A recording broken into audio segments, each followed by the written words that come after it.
What's up, everybody, and welcome back to How to Be a Boss, the podcast. I am Robert Carton Jr. I'm Christy Brinson. And I'm Seth Sheely. So listen, before we get into today's episode, we just want to let you guys know about something new that we're doing over here at How to Be a Boss. It's podcast at aat.team. Feel free to email us. We want to hear from you guys, whether it be your business questions, life advice you may need, or you just want to let us know what you think about the show.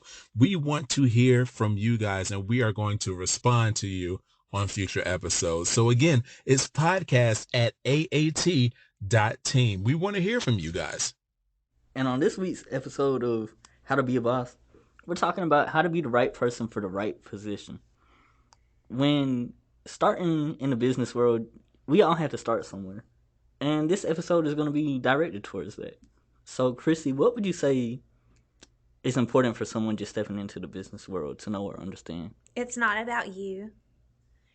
Going into a company, nobody cares we know what you're there for. That's to make enough money to feed your family and support yourself or whatever your goals are outside of that setting. So I think that that's like the number one thing that I see in interviews that people kind of get twisted is like they come in and they're like, I am the right person for this job because it will help me and it has all these things that benefit me. And that's not what you're there for. You are there to be a part of something bigger than yourself.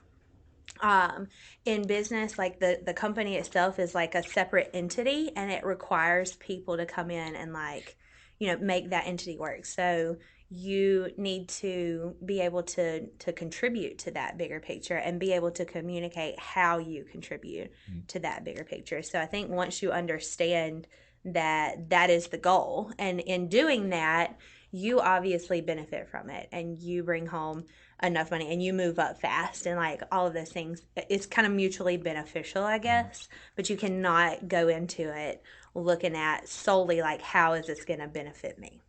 Okay, so a part of the process, and it's something that we all have dealt with at one point in time, is, as you mentioned, like the interview process. Mm-hmm. So for someone that may be looking to, let's say, get hired here at AAT, what would you say, or just like in general, what would you say is like your ideal interview candidate? Because I think that's the direction we're going with this episode, like how to be, the right person. Yeah.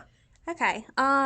Somebody who understands what they're there for, first and foremost. So anytime I do an interview and it's like, this is great for me because it works for my schedule, and this is great for me because this is a great environment and I like that. Like, okay, we know that, you know what I mean? So that's not what I'm looking for. The opposite of that is somebody who's like, hey, this is how I can help you guys. They're confident. So I think that coming into an interview, obviously everybody's kind of a little bit nervous. I've literally had people just kind of stop in their tracks and just not know what to say, like they're doing some public speaking thing. So just practicing that aspect before you have to be there to do it, like before it's game time, so that you're not stuttering and you're having like an actual like chill conversation. That shows me that you will perform well in the position, because if you can't prepare for that first interaction, you're going to constantly be second guessing yourself while you are working, and I don't want to have to stand over your shoulder. So just confidence, not cockiness. Okay, there's a fine line between those two, so don't come in like you already got the job, but just don't give me obstacles. So somebody who's like, what is the PTO situation, because I already have all of these things lined up for the next 6 months that I'm going to have to be off for. Like, that's not something that you talk about during your interview. Saying, what does the PTO structure look like? Valid question. Love that. But don't give me reasons why I shouldn't hire you. Like, don't give me reasons why you can't make it to work on Tuesday or why you have to leave early every other Thursday for the thing. Like, don't do that, because that's giving you a negative perspective on my part. So that would be the ideal candidate. Just know what you're there for. Don't present obstacles. Show them how you can benefit me. I'll benefit you. Everything will be hunky-dory. Okay, so this is like a very spur of the moment question, but it just popped in my head. So in interviews, it seems like at the end of every one, the interviewer always asks like, hey, do you have any questions for me? Yeah. What are some good questions to ask? Because I always get stuck at that moment. Okay. Anything that you do not have information on already. So like if we have not gone over pay during a one-on-one interview, like that's the time to ask about that. If we have not gone over benefits and you want to know what that looks like, absolutely. Another good question I think would just be like about company culture or something that would be a red flag for you. So like obviously you want to put on a good first impression and like show how you can benefit the company, but in that moment like you need to realize it has to be mutually beneficial. So if that company is the wrong fit for you personally, there's going to be, you know, this thing that happens later on where we're not getting along. So you know, just asking like if you've had a situation in the past where like maybe you didn't get along with a manager or maybe, you know, they let stuff slide sometimes and you didn't like that, that would be the time to ask that question. But don't ask it in a way that's like, hey, in the past my manager sucked, so does your manager suck? Like that's not the way you want to do that. Just, you know, whatever sucked about the manager, maybe ask a question related to that. So like if you had an issue with the way that discipline was taken care of, or if you had a way with or a problem with like the way that conflict was resolved, just something like, hey, listen, if there is conflict between two employees, how would that be handled, like in the regular work setting? Or like, hey, if I have an issue with the system or the technology, what are the protocols to fix that? So just asking a general question about the real obstacle, not necessarily bringing up why you are insubordinate in the past. Like that's what you need to do in that moment.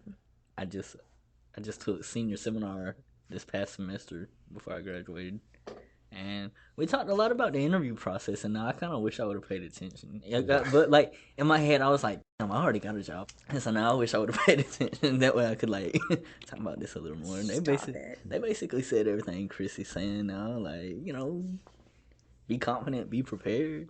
You know. I think that's the problem with school, though. Like, I know we always bring this up, but like when you are forced to learn something that is not relevant to what you have going on in that moment, then it just goes in one ear and out the other. You do just enough to get by. I think when you are in a situation where maybe you graduated and now you need a job, or maybe you have a job and you're trying to move up into a better job, like that's when that stuff becomes important, and that's when you need to learn that stuff. It's not when you know already have a job and you're not looking, or like when you're in 8th grade and it's irrelevant. Like those are things you need to learn in this moment, which is why we're here. That's why we're talking about this morning. He had us. My professor had us doing like whole job searches and like it made us go do a mock interview on campus, and like yeah. I mean, that's all fine and everything, but you're not getting actual feedback. I think sometimes, you know, not to knock the professor, but you know, when you're in that actual setting and you're staring somebody in the face that's going to be your boss one day, like, and they're looking for a specific thing, is completely different in that moment. Yeah, I didn't learn how to do job interviews from school. Like, I literally learned from family members. The very first time I got a job, like my aunt sat me down and was like, this is how it's going to work. You shake their hand. And my brother-in-law taught me some things too. Okay. He always taught me, like, during a job interview, you look them in the eye. And especially if it's a guy, like, you shake their hand. And when you shake their hand, you try to break it. That was he said. I'm glad you didn't break my head. No. That would have been terrifying, Robert. You're so much taller than me, and like I would have just been intimidated to hire you. Like, oh God, he's gonna hurt me. It wouldn't be. No, I don't do that to women. But if it's a guy, like you said, if you shake their hand, shake it like you're trying to break it. Because that's like Seth and Robert in the content game. But it's like that's a part of like the confidence thing. Yeah. That kind of like lets them know that, hey, I'm confident in this position. You know, you don't make me nervous, even though somebody might. Yeah. But my family literally walked me through step by step. This is the type of question that they're going to ask. This is the type of answer that you need to give. And one thing that they also taught me was that your presentation was very important. Your appearance was very important. Yes. Do not come to interviews looking disheveled, looking like you just woke up.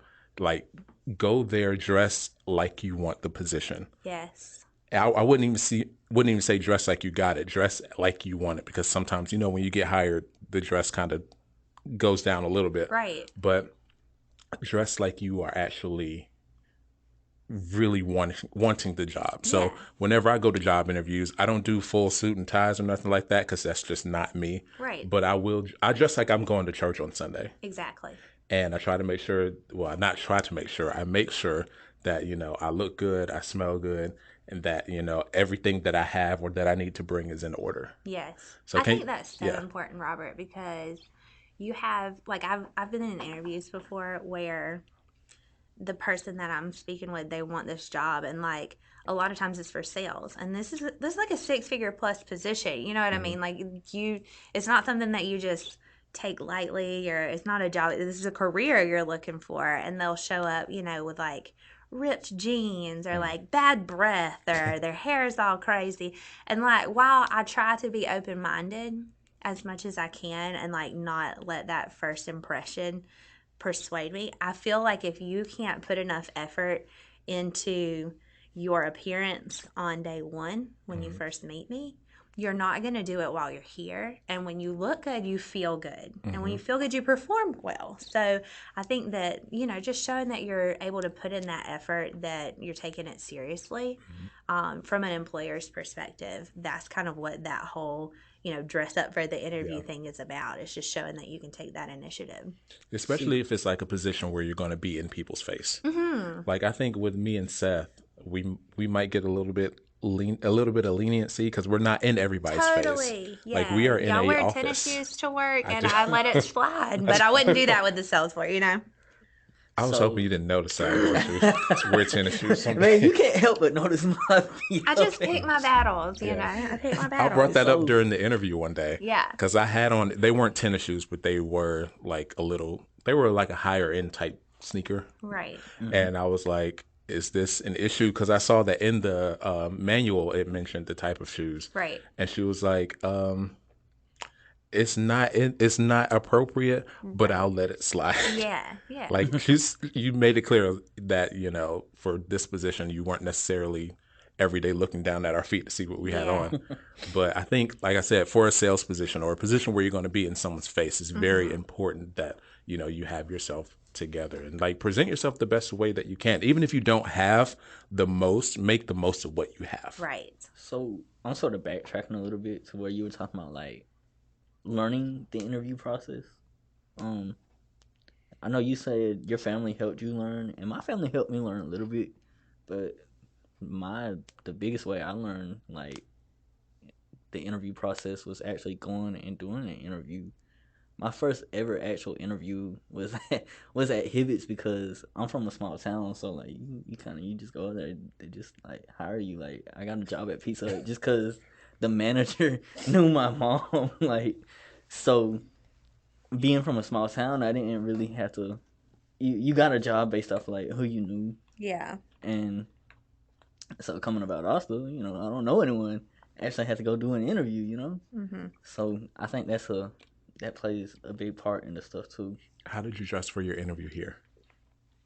I think I feel like I dressed pretty good. I think I think I threw on what I've been wearing to like our get-togethers when it's like black, like more black tie event. I think that red suede.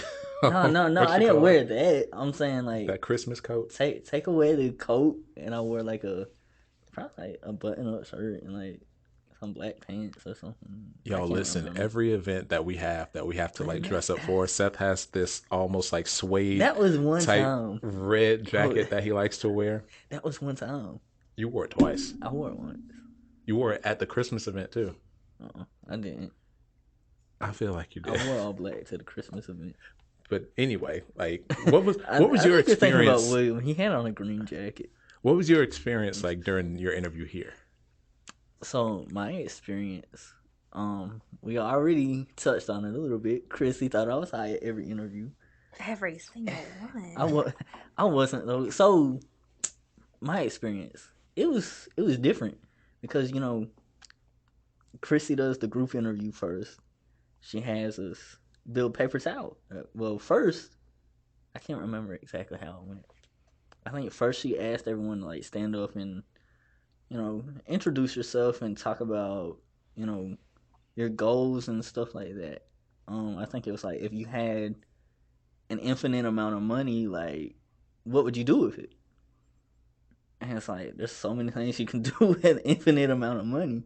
And then it was the paper towers, like, I think, stuff like that. So it was different. I was like, I've never done anything like that in an interview before. It's not a normal interview. It's definitely not. So it was different. And then after that, you got to send a video talking about, hey, I want to proceed to go forward, this, that, and the other. And then you got I think it's the one-on-one interview with you after that. And then that's kind of when I got really nervous, because it's like, I don't know, I get nervous in situations like that. So that's how the interview process was for me. I can only imagine how nervous you were, because even when you have to ask Chrissy like a random question, you turn to me like, Robert, is this the right time to ask her? Should I ask her this way? I don't want it to come across. Seth, just go ask your question. My biggest issue is I overthink stuff, and I think that can like hold people back when it comes to like interviews and stuff like that. Yeah.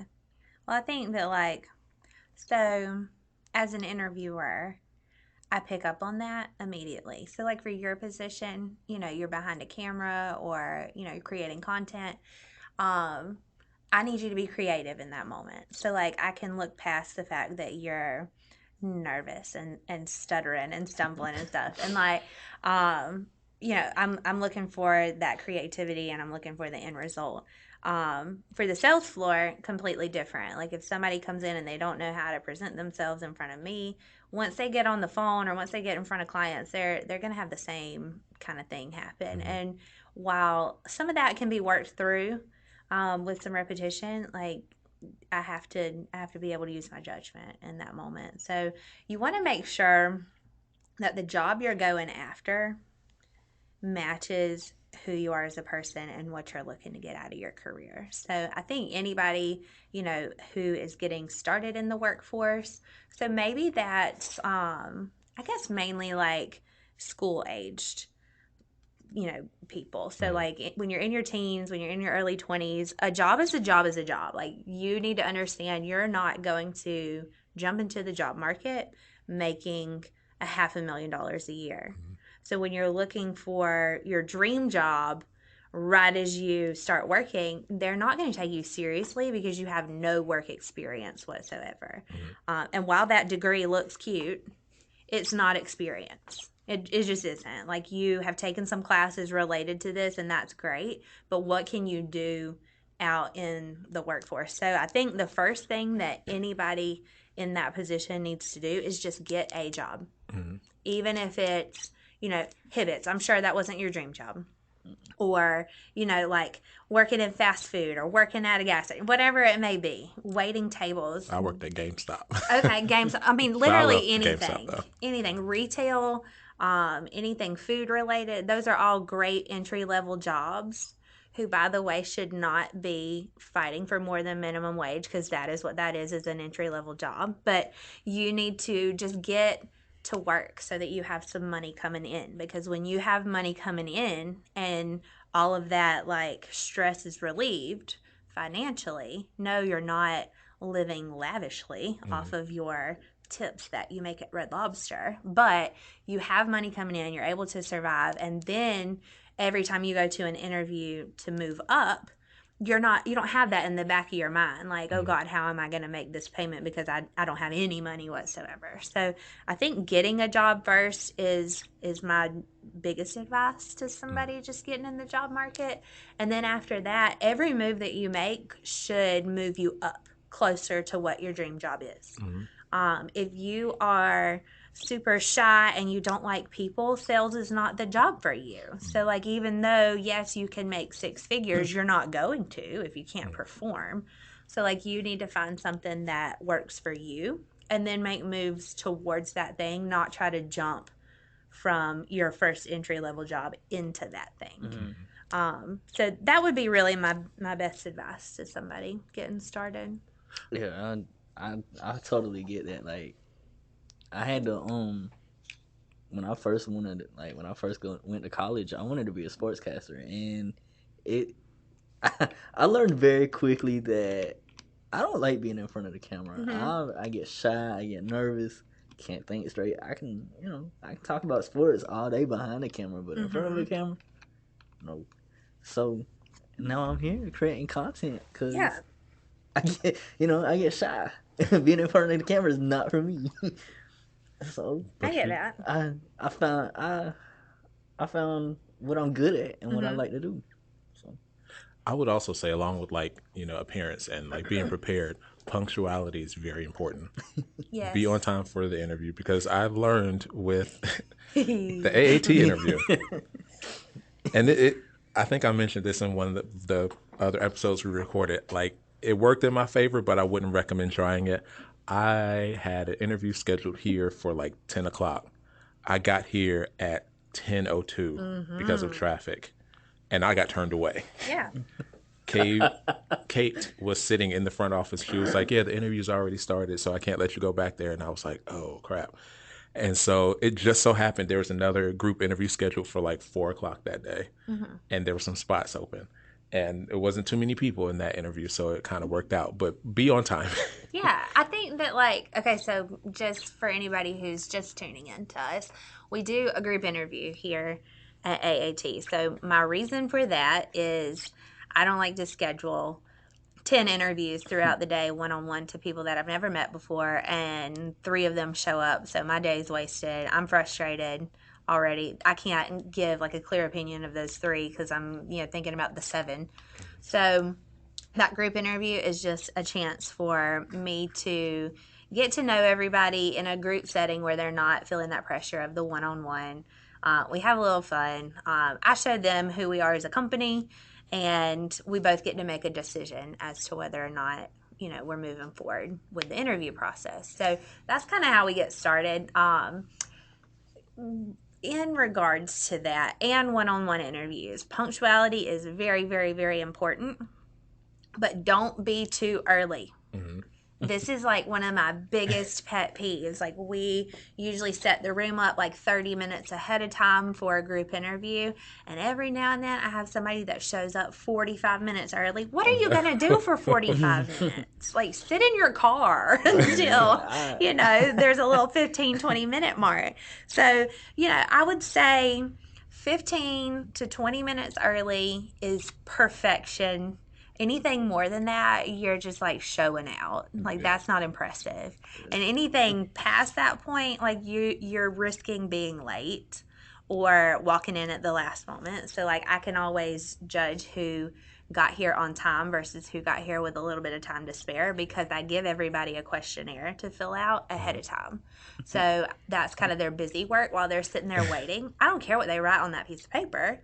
I just kind of look at like how much of it gets done. So instead of me having to like write down times that everybody gets here, that's the tool that I use. So all of these things, like anybody who's good at interviewing or does it repetitively, there's a method to the madness, and you just need to like act normal in that situation. And that's all they're looking for is like, hey, who's the best human being that can work in this company and fill this position to the best of their ability. So You best believe I wasn't late for any of the other interviews.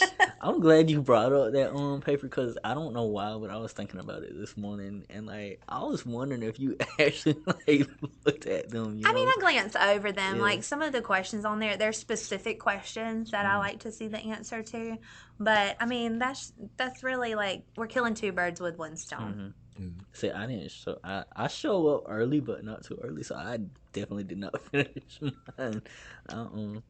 I don't remember if I finished mine for or not. interviews. I had this tendency. I like to be early. Like, I'm even early for work in the morning. It's like, but I had 2 opposite ends of the spectrum sitting at the table with me, because Seth is like here at the crack of dawn every morning, and Robert rolls in 2 minutes late every single day. So the reason it's like his hours are legit 8:32. That's when he gets to work. but I get 40 hours every week. So you do. the reason I'm here so early is because like, so I get up early and get ready. I get up at like 6. I don't have to be here till 8. You know, He does. most people wouldn't like get up until like 7. You know, Yeah. I get up at 6, get ready, have an hour to spare. That's good. I don't have anything to do with that hour, so I just come up here. Yeah. You know, I wait till Well, like. the sooner you get here, the sooner you get to leave, Yeah. too. Well, listen, we went to But that I sales don't clock in seminar. until like 7:50 or 7:55. We went to that sales seminar in Florida, and this man, we didn't have to be there until I think it was like 8 or 8:30. He was waking up at 5 o'clock in the morning. I love that. I just wake up early, like except for the weekends, unless I have a wedding. But Yeah. where I was going with that is like, you know, you were talking about you don't like when people show up too early. So when I go to interviews, I typically I try to arrive at least 15 minutes early, and then I'll just like chill in my car until like it's like 6 minutes before I have to be there. And, Right. You know, go in and Do your I'm thing. early, but I'm not too early. You know. Yeah. And I think that also be prepared. So if this is the first time you've ever been to this place, do like a trial run of going there before you have to be there. So like you can take traffic into account, or you can take like, hey, I have the wrong address, or the GPS took me to this weird place, because in that moment when somebody's waiting on you, nobody cares. Mhm. Didn't that happen to you like your first day? Man, it was like my first or second day. So I was using the GPS to get here because I still didn't know how to get here for real. Mm-hmm. And instead of 4332 Bound North Drive, I accidentally put like 433 College Street or something like that. And I didn't notice until like I was like, "Damn, why am I on the other end of town? I was like, this is not where I'm supposed to be." So I text Chrissy. I was like, "Okay, let's go ahead and let her know. Like, hey, I'm gonna be late.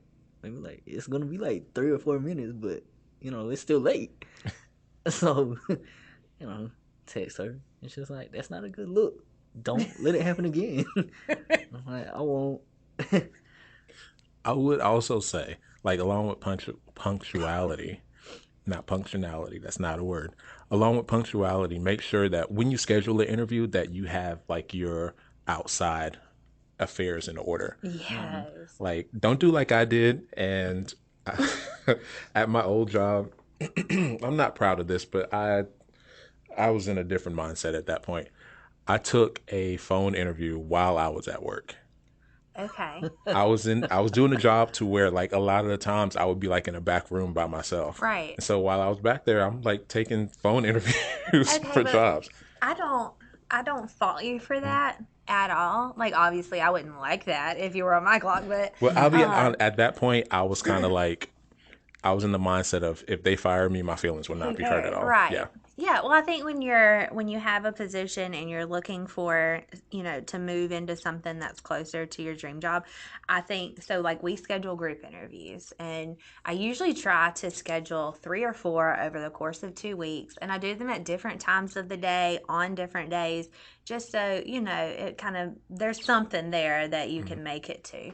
But every now and then I'll have somebody who's just very adamant. Like, I work a full-time job and I would not be able to come. Can we make something after hours? I'm not staying late for you to show up looking ratchet and so being able to come up with that solution, like, yes, at that moment you were working a full-time job, but like you figured it out and came up with a solution to still be able to take that interview. So like just being willing to come up with a solution and be a problem solver as the person being interviewed is vital, because that you have to understand the person interviewing you. You're not their only option. And when I'm looking at 10 different people and I'm having to narrow it down to 1 or 2, and you have 3 of these people who are just completely like making it hard for me to even set up an interview, like they're out of the running altogether. Okay. Do not take my advice. Do not take any phone interviews while you're on the job. But again, at that point, and I promise I don't ever plan on doing that here at AAT, because I genuinely love working here. Like this is the first job I've really had where it's like on Sundays, I don't feel like I got to go to work tomorrow. Right. It's like, I'm going to work tomorrow. Let's see what we're gonna So, accomplish. going off of that, well, not going off of what Robert said, but going off of what you said, without saying names, you know, Yeah. Probably Say don't. names. let's talk about Spill the tea. bad interview experiences. Yeah. You want me to give you some bad ones? Yeah, give us some Oh. bad ones. Okay. I have lots of these. All right. The first thing that pops into my head, I had somebody that called me prior to coming to an interview and asked me could they bring their child, and if somebody was able to watch their child while they did the interview. What the hell is wrong with you? I mean, I get some cases like you might be desperate, but at the same time, I'm like, Reschedule your interview and call your mama. I'm not your mama. You know, like my kids aren't even allowed to come into the office and like hang out with somebody. Like they're old enough to kind of take care of themselves in the Zen room or something at this point. And if I absolutely have to, I own the business, I can do what I want. So the fact that like this is not a place for children and come into an interview with your child is just absurd. Absurd. Because if you can't Content get Cave is not a daycare. yeah, like if you can't get childcare to come to an interview, that tells me you can't get childcare on the regular, and this is going to be a problem. So that is my first one. Showing up late, obviously, like at this point, we kind of just have a process where I don't have to deal with that, like the receptionist does. She's like, "Oh, it's already started," and I don't have to deal with that. But every single interview, you're not the only one, Robert. So like. Every group interview that I do, there's always somebody that tries to come in the door at 10:02, 10:03, sometimes even 10 after 10, and that's just not a good look. I had to turn somebody away once. How did that feel? It felt weird. We didn't have a receptionist at the time, and she asked me to sit at the front desk, and there were like some folks that walked in after the interview started. So You were like, "Oh, I got feel to you, experience man. both ends. I feel you." Okay, so something else. Came full circle, didn't It it? did. It did. During Absolutely. COVID, we I tried the Zoom thing for a little bit. Yeah, okay, for real. So while we were doing the Zoom thing, I had somebody show up on an interview call with me, and they were like in a dark room in their house, and that was dreary, right? So like be in a well lit place, but I swear she showed up and had on like a tank top, like a spaghetti strap, like, you know, no bra, like house attire where you would like go to sleep in this shirt on.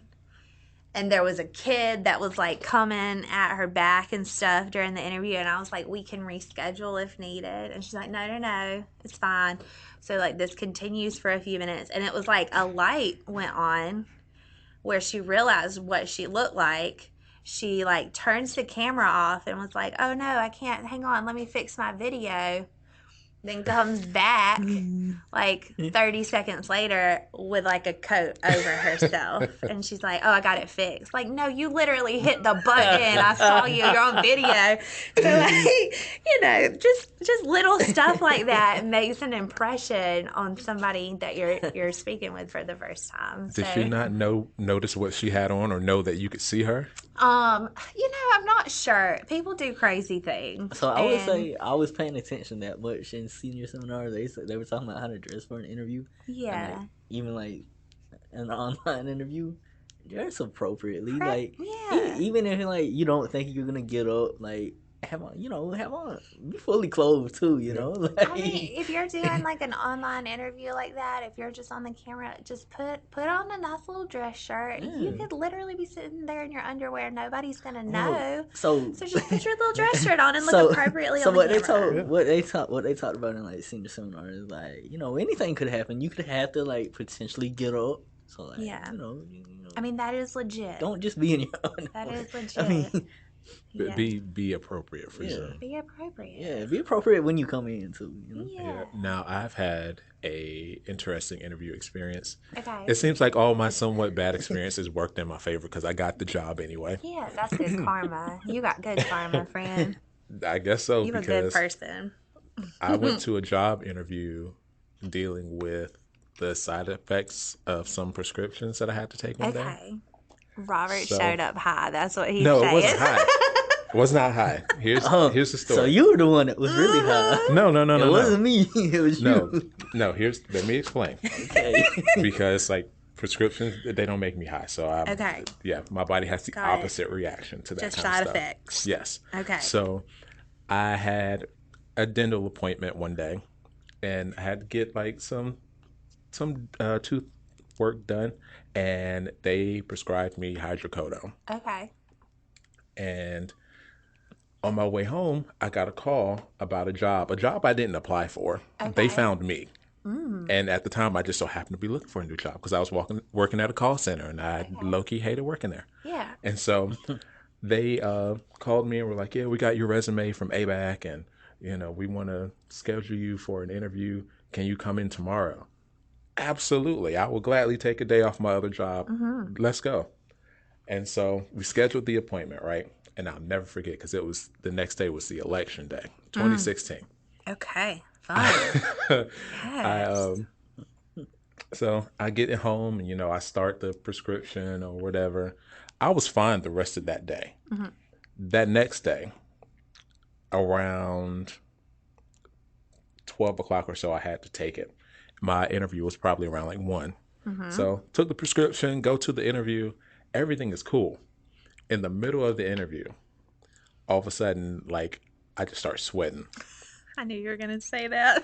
And thankfully, like, what they had me do is they had me take a Photoshop test. So I'm sitting at the computer and I just start sweating. Yeah. And all of a sudden, like, I get lightheaded. Oh, And there was another guy in the office with me. He was actually working. I'm like, I need to use the bathroom. Where's the bathroom? So he showed me where it was, and I went. As I'm in there, all of a sudden, like, the room starts spinning. Oh, God. I start, like, dry heaving in the bathroom. Robert was And I'm high. like, oh, no, I am not about to get sick during this interview because I want this job. Yeah. When I tell you that was the worst job experience in my entire life, I went back to the computer, tried to focus on the test and pretend like nothing was wrong. Right. I don't even remember what happened after I finished the test. All I know is that, like, the next day I got a call for another interview. Okay.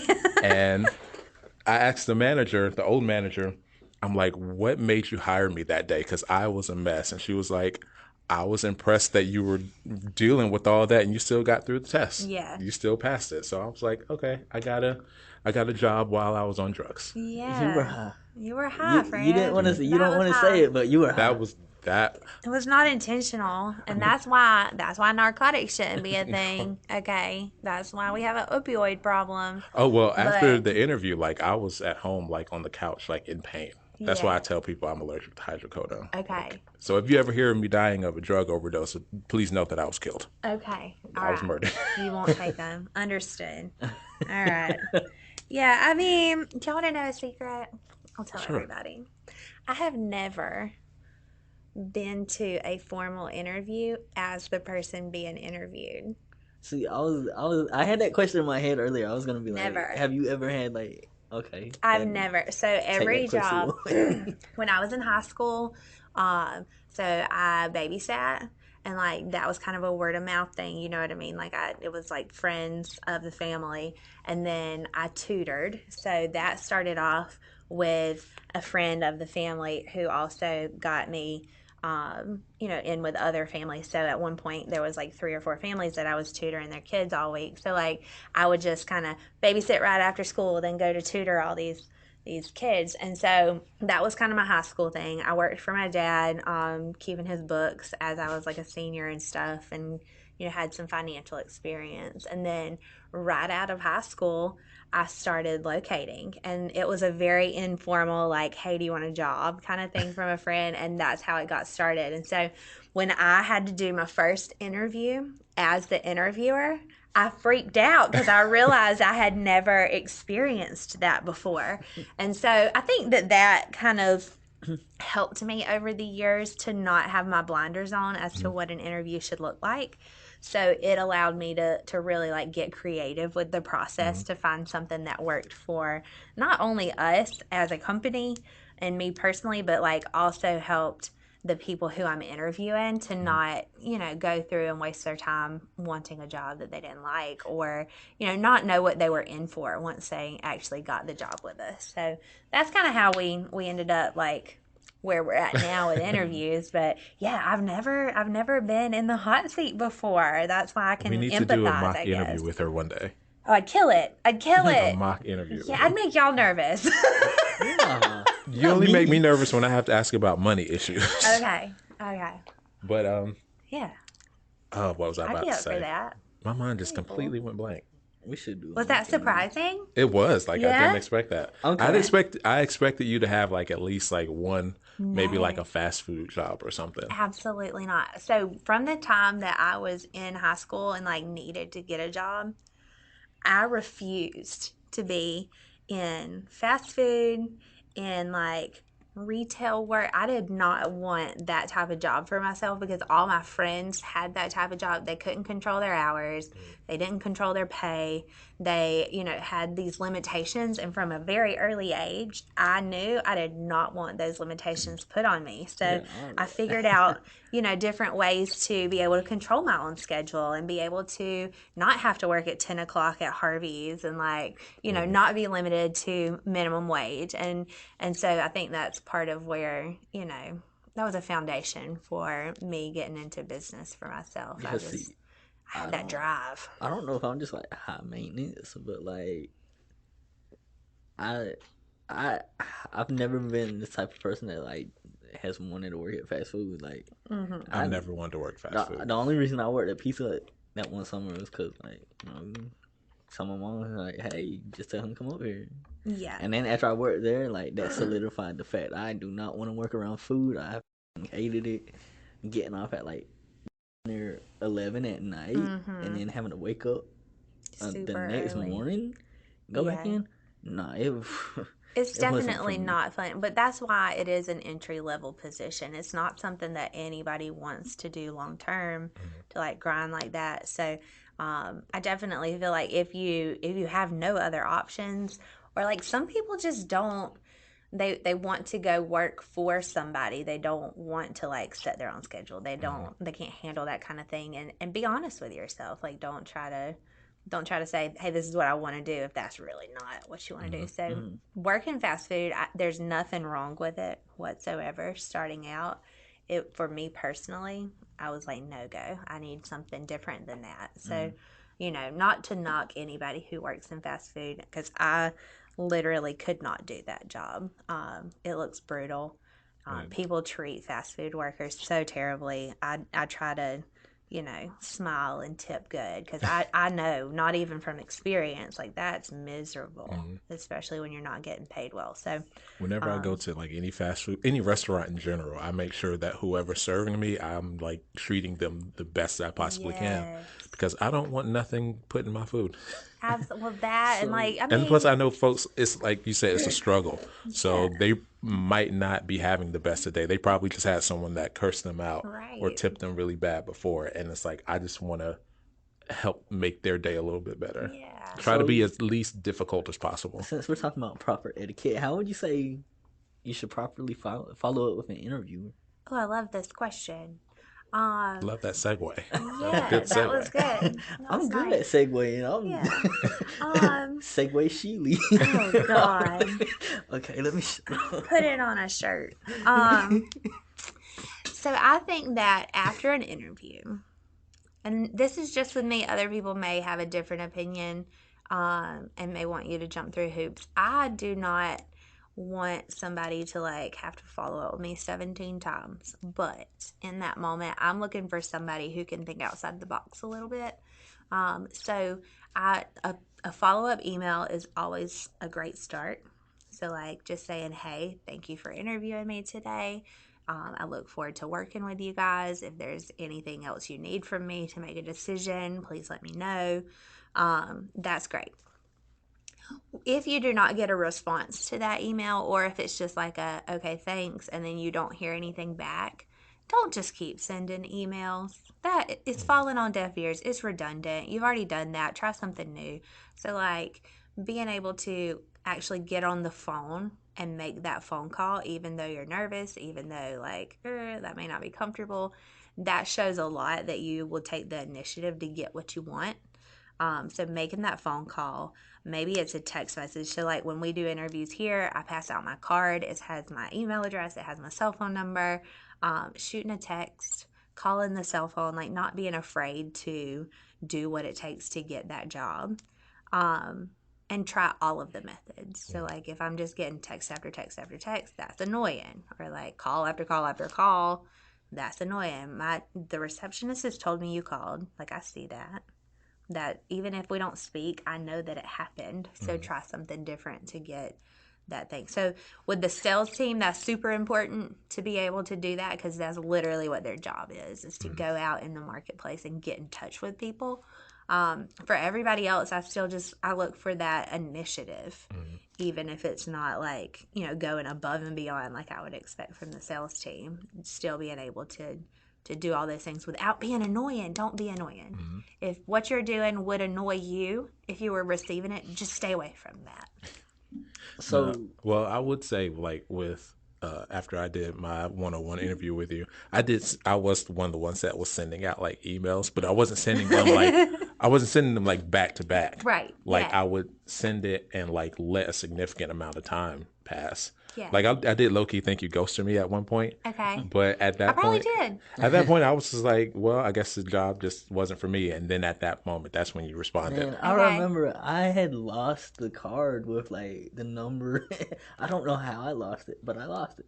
I lost the card with the number and the email on I it. still got it. So I can't remember. I either emailed her or I texted her and was like, "Hey, I lost the card, and I'm trying to send you this video. How can I send it to you?" Did you get a response? I did. Yeah. I did. I got a response, and I was happy. And then I think I sent the video after that. Man, that was embarrassing though. Yeah. I will also say in my defense, whenever you responded to me, you would say, you should hear back from me by this date. Right. And so whenever that date passed, that's when I would give it like 3 or 4 days or so. Like I did not want to be annoying. Yeah. When you're doing your follow-up, remember you're there for a reason, which is like, hey, I want to help you and in turn help me. Like I know that everybody that shows up at Advanced Auto Transfers to get a job, they're there for themselves. Like that's a given. You wouldn't just come to work because you like us. You're there to make money, and you're there to use the company to do so.